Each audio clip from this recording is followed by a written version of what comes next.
Hello. West Bengal S West Bengal school service commission যে group C এবং group D কর্মী নেবে, সেই কর্মীর জন্য কিছু আমাদের ম্যাথ কিন্তু সেখানে আমাদের আছে। ম্যাথের কয়েকটা চ্যাপ্টার আমরা এখন হচ্ছে রেশিও প্রপোর্শন এই চ্যাপ্টারটা করছিলাম। আজকে আমরা পার্সেন্টেজ চ্যাপ্টারটা করবো, 2 নম্বর চ্যাপ্টারটা। ঠিক আছে, এটা আমাদের হয়ে গেছে। আর হচ্ছে তাহলে শুরু করি আজকের ক্লাস। পার্সেন্টেজ চ্যাপ্টার শুরু করার আগে যেগুলো জিনিস একটু বলবো, পার্সেন্টেজ সম্পর্কে সবারই তো ধারণা আছে। কিছুটা ধারণা আমি আরও দেওয়ার চেষ্টা করছি। যেটা হচ্ছে পার্সেন্টেজ, এই কথাটার অর্থ হচ্ছে একশোতে কত, একশোতে কত হবে সেটাই হচ্ছে পার্সেন্টেজ। একশোতে কত হবে সেটাই হচ্ছে আমাদের পার্সেন্টেজ। ধরো দেওয়া আছে যে 5 টাকা 100 টাকার কত টাকা হবে, কত পার্সেন্টেজ। 5 টাকা 100 টাকার কত পার্সেন্টেজ হবে সেটা আমাদের কিন্তু বের করতে হতে পারে। সেক্ষেত্রে 5 টাকাকে আমাদের দেখতে হবে 100 টাকার কত টাকা হবে।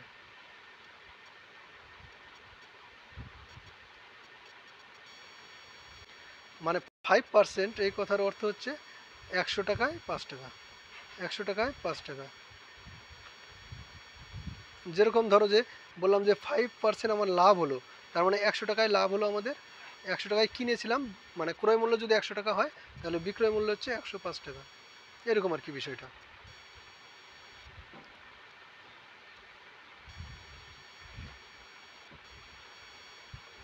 ও, অঙ্ক আছে নিচে। কিছু ক্ষেত্রে আবার ধরো 5% ক্ষতি দেওয়া আছে, তাহলে 100 টাকায় আমার 5 টাকা ক্ষতি হবে, মানে ক্রয় মূল্য যদি 100 টাকা হয় তাহলে বিক্রয় মূল্য হয়ে যাবে আমাদের 95 টাকা। এরকম বিষয়টা। তাহলে পার্সেন্টেজ মানে সেটা 100 টাকায় কত টাকা হবে। এবার পার্সেন্টেজ নিয়ে আর দু একটা কথা বলি। এটা হচ্ছে এক্স পার্সেন্টেজ। এর কথার অর্থ হচ্ছে এক্স ইন্টু 1/100। ঠিক আছে, এক্স ইন্টু 1/100। পার্সেন্টেজ মানে একশোতে কত হবে, এক্স পার্সেন্টেজ, এটাই। তার মানে পার্সেন্টেজ চিহ্ন যদি আমরা উঠাই তাহলে 1/100 দিয়ে গুণ করতে হবে।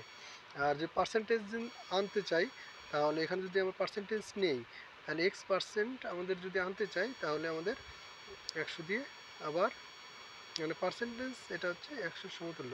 তাহলে এক্স টাকা ছিল, এক্স টাকা যদি হয় সেটা 100 টাকায় কত টাকা হবে, এক্স পার্সেন্টেজ, তাহলে 100 দিয়ে গুণ। আর পার্সেন্টেজ কথার অর্থ হচ্ছে 1/100, মানে 100 কেটে গেলো তাহলে এক্স টাকা হয়ে গেল। এরকম আর কি বিষয়টা। ঠিক আছে, তাহলে আমরা একটা অঙ্ক করার মাধ্যমে আস্তে আস্তে আরও ক্লিয়ার হবে আমাদের বিষয়গুলো। এটা আমি একটু পরিষ্কার করে নিই।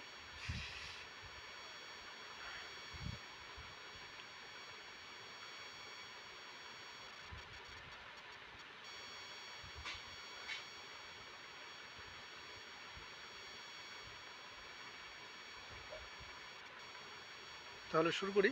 প্রথম অঙ্ক আমাদের কি আছে দেখো, যে 15% বৃদ্ধির ফলে একটি সংখ্যার বৃদ্ধি হয় 60 টাকা। 60 টাকা না, শুধু 60।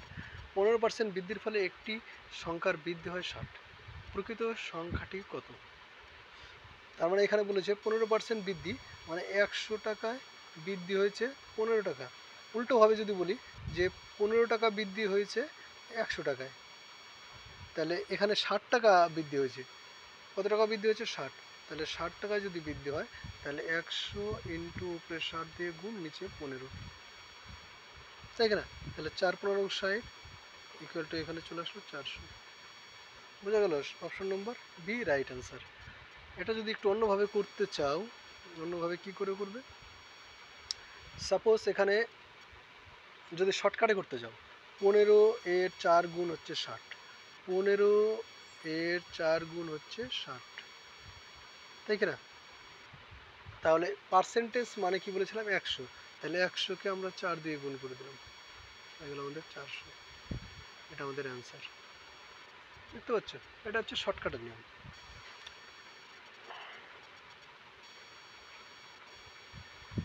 নেক্সট অঙ্ক যদি দেখি,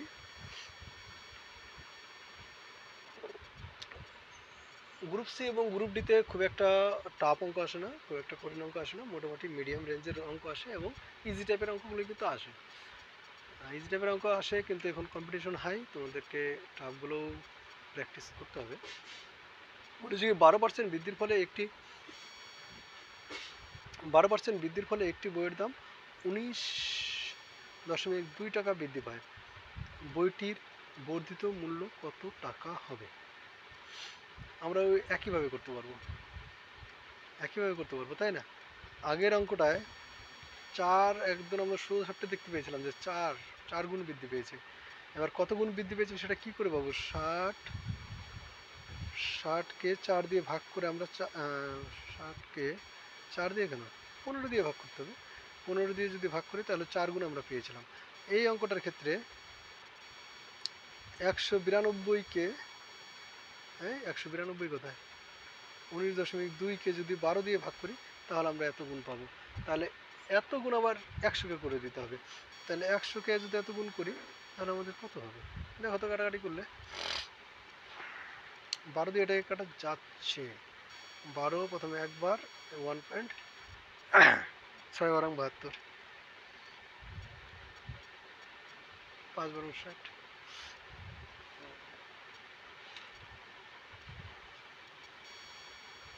এটা হয়ে যাবে 160।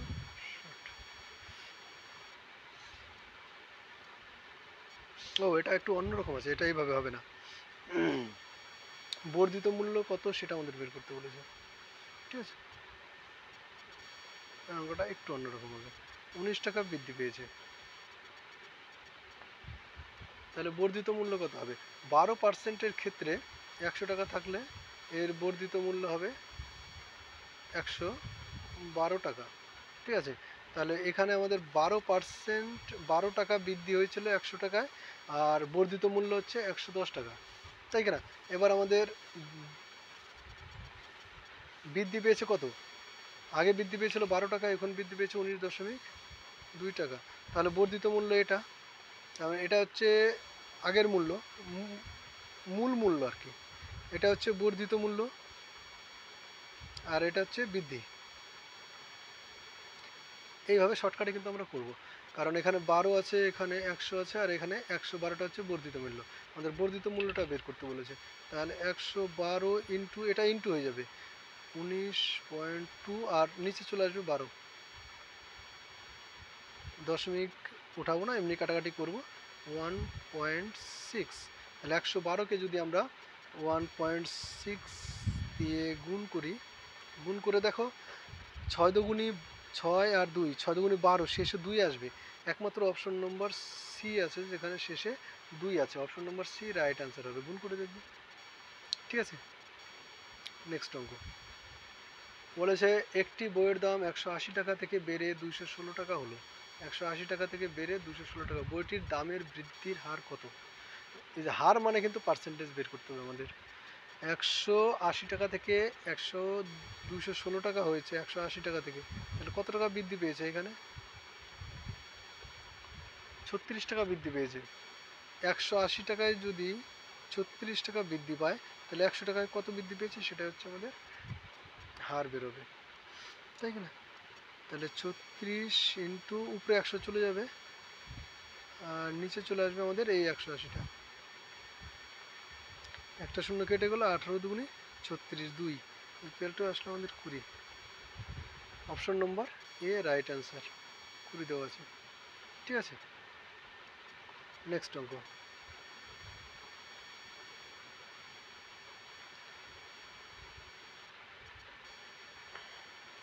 বলেছে দুটি সংখ্যার তৃতীয় একটি সংখ্যার থেকে 20% এবং 25% কম। তৃতীয় একটি সংখ্যা থেকে থার্ড পার্সেন্ট, কোনো থার্ড, এটা হচ্ছে তৃতীয় সংখ্যা, আমরা 3 দিয়ে লিখলাম, 3 দিয়ে লিখব। তৃতীয় সংখ্যার থেকে, তাহলে প্রথম সংখ্যা হচ্ছে ফার্স্ট, সেকেন্ড, ঠিক আছে? ফার্স্ট। থার্ড সংখ্যা যদি 100 টাকা হয়, একটি সংখ্যা 20% কম, আর একটা হচ্ছে 25%। যে প্রথম সংখ্যাটা ধরে নিলাম যে আমরা 20% কম, মানে 100 টাকা 20% কম মানে 80 টাকা হবে, আর 25% কম মানে 75 টাকা হবে, তাই কি না? এটা আমাদের কাছে ক্লিয়ার। প্রথম সংখ্যা দ্বিতীয় সংখ্যাটি থেকে কত শতাংশ কম? প্রথম সংখ্যাটি 80 থেকে 75 কত কম? 5 কম। শতকরা বের করতে বলেছে, 80-তে 5 কম, 80-তে 5 কম, তাহলে 100-তে কত কম হবে? ইন্টু উপরে 100 আর নিচে 80, কাটাকাটি করে দাও।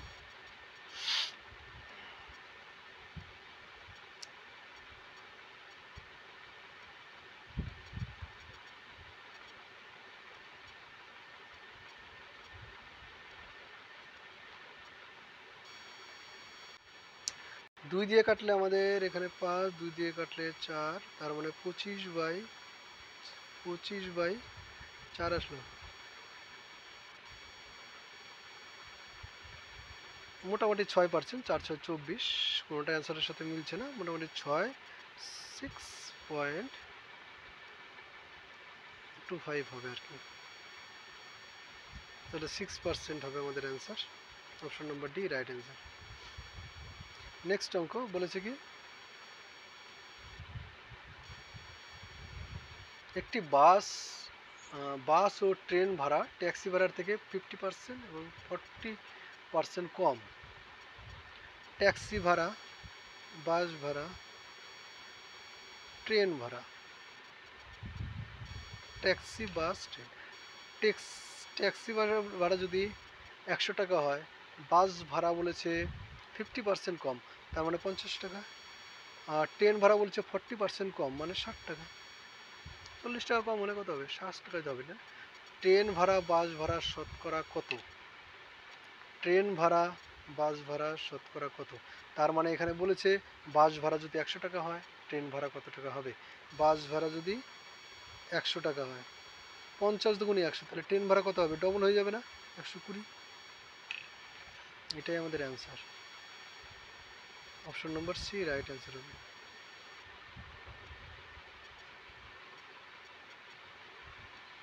ঠিক আছে, নেক্সট অঙ্ক বলেছে 75-এর সঙ্গে কোন সংখ্যার 75% যোগ করলে উত্তর সেই সংখ্যাটি হয়? সংখ্যাটি কি? কোনো সংখ্যা এক্স আছে, তার 75% মানে 75/100 যোগ করলে 75-এর সঙ্গে কোনো সংখ্যার 75% যোগ করলে 75-এর সঙ্গে যোগ করতে বলেছেন, উত্তর সেই সংখ্যাটি হয় ইকুয়াল টু এক্স হবে। তার মানে দেখো আমাদের প্রশ্নটা ক্লিয়ার হলো। 75-এর সঙ্গে কোনো সংখ্যা মানে এক্স এর 75% মানে 75/100 যোগ করলে ইকুয়াল টু সেই সংখ্যাটি হয়, সেই সংখ্যা মানে এক্স। ঠিক আছে, এটা যদি কাটাকাটি করেই দেই, 25 দিয়ে কাটলে 3 আর 4, তার মানে এখানে আসলো 3x/4, এক্সটাকে বাম দিকে নিয়ে আসলাম মাইনাস এক্স ইকুয়াল টু 75টাকে ডান দিকে নিয়ে গেলাম -75। ক্লিয়ার এই পর্যন্ত? এটা যদি ভগ্নাংশের যোগ বিয়োগ করি -x/4 আসবে। কি করে? 3x/4 মাইনাস এক্স 4, আর এখানে 3x minus 4x equal to -x/4। ঠিক আছে, ইকুয়াল টু -75, মাইনাস মাইনাস কেটে গেল, তাহলে এখানে x ইকুয়াল টু চলে আসলো 300। তাহলে সংখ্যাটি কত ছিল? 300। নেক্সট অঙ্ক বলেছে x এর 20% ইকুয়াল টু y এর 30% হলে x ইকুয়াল টু y এর কত শতাংশ? y ইকুয়াল না, x ইকুয়াল টু বলছি কেন, y ইকুয়াল টু y এর মানটা তাহলে আমাদের বের করতে হবে। তাহলে x এর 20% মানে নিচে 100 ইকুয়াল টু y এর 30% মানে নিচে 100।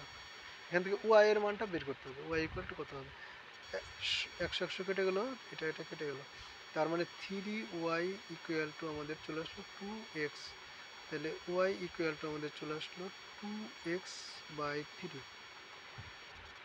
একে পার্সেন্টেজ যদি করতে চাই, শতাংশ আমাদের চিহ্ন এখানে আনতে হবে। শতাংশ চিহ্ন আনতে গেলে উপরে আমাদের 100 দিয়ে গুণ বলেছিলাম আগে। যে শতাংশ চিহ্ন উঠে গেলে 1/100 দিয়ে গুণ হয়, মানে 100 দিয়ে ভাগ হয় এক কথায়। আর শতাংশ চিহ্ন আনতে গেলে এটা হয়। তাহলে এক্স এর এখানে 2 আর 100 গুণ করলে হবে 200/3। হ্যাঁ, 200/3, option number B right answer. Next অঙ্ক 8 নম্বর। এক্স এর 50%, এটার 50% equal to X plus Y এর 30% হলে ওয়াই ইকুয়াল টু এক্স এর কত? সেম অঙ্ক আমরা করবো, সেম এক্স মাইনাস ওয়াই এর 50%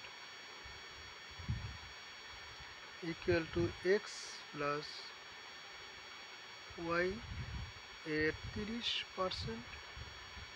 100 কাটিং, 0 কেটে দিলাম। এখান থেকে আমাদের বাম দিকে আসবে 5x minus 5y equal to, ডান দিকে আসবে 3x plus 3y। Y equal two আমরা বের করবো, ঠিক আছে? ওয়াই ইকুয়াল টু বলে, তাহলে ওয়াই বলা যেগুলো আছে -8y বাম দিকে নিয়ে এসে যোগ করলাম, এটা ডান দিকে গেলে -2x কেটে গেল, এটা দিয়ে এটা কাটলে 4। তার মানে Y equal to X into 1/4।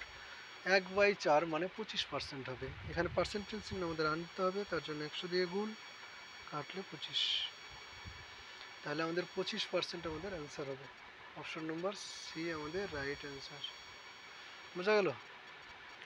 আর একটুখানি অন্য জিনিস বলে দেই, যেটা 1/4 থাকলে আমরা বলে দেবো 25%, 1/2 থাকলে এগুলো একটু নোট করে নেবে 50%, আর 1/8 থাকা মানে 12.5%।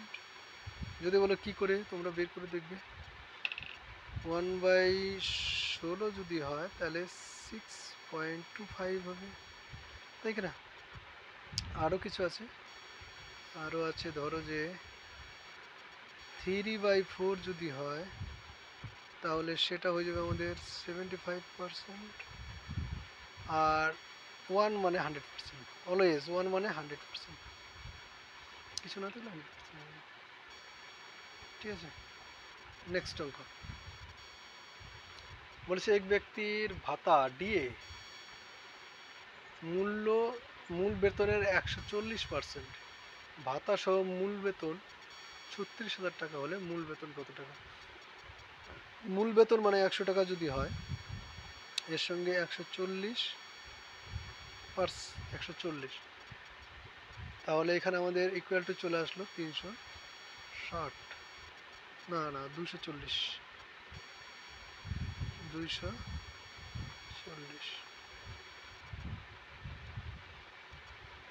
এর তাহলে 240 টাকা যদি ওর ভাতা সহ বেতন হয়, তাহলে ওর মূল বেতন হচ্ছে এখানে 100 টাকা। এটা এইদিকে লিখি, মূল বেতন হচ্ছে 100 টাকা, তাহলে ওর ভাতা সহ এই বেতনটা হচ্ছে ওর এখানে 36,000। তাহলে ওর মূল বেতন কত হবে? 100 ইন্টু 36,000 উপরে, আর নিচে চলে আসবে 240। কাটাকাটি করি, 12 দিয়ে কাটলে 2, 12 দিয়ে কাটলে 3 12 36, 300, 2 দিয়ে আবার কেটে দিই 150, 15,000 টাকা। তাহলে 15,000 টাকা মূল বেতন, 140% দিয়ে দিল, ওর বেতন গিয়ে দাঁড়ালো 36,000 টাকা।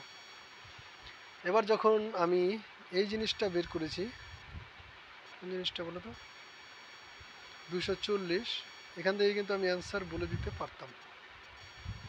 কি করে বলো তো? 240 থেকে অ্যান্সার বলে দেব, 100 টাকার আড়াই গুণ। অপশনগুলো দেখো, 15,000 টাকার আড়াই গুণ, 15 দুগুণে 30, প্রায় আড়াই গুণ, আড়াই গুণের থেকে একটু কম হবে, আর 7.5, মোটামুটি 37,000 টাকার মতো হয়, 37,000 টাকার আশেপাশে হয়।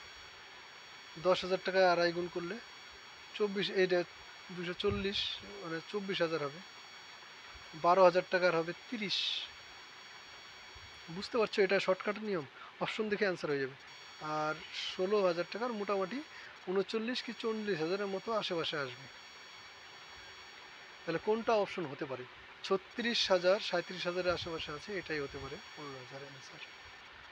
আমাদের অঙ্ক করে সেটাই কিন্তু বেরোলো। বোঝা গেল?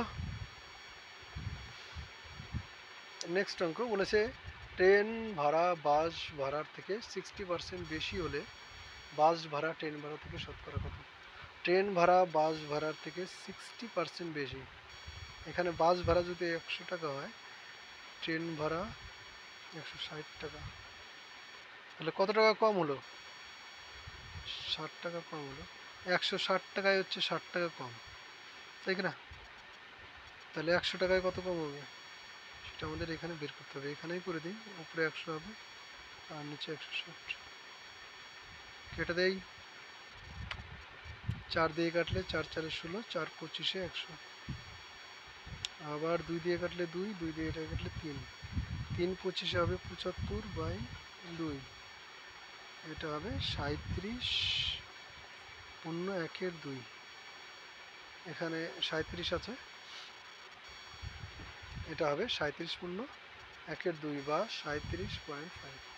বন্ধুরা আজকে এই পর্যন্তই থাকলো।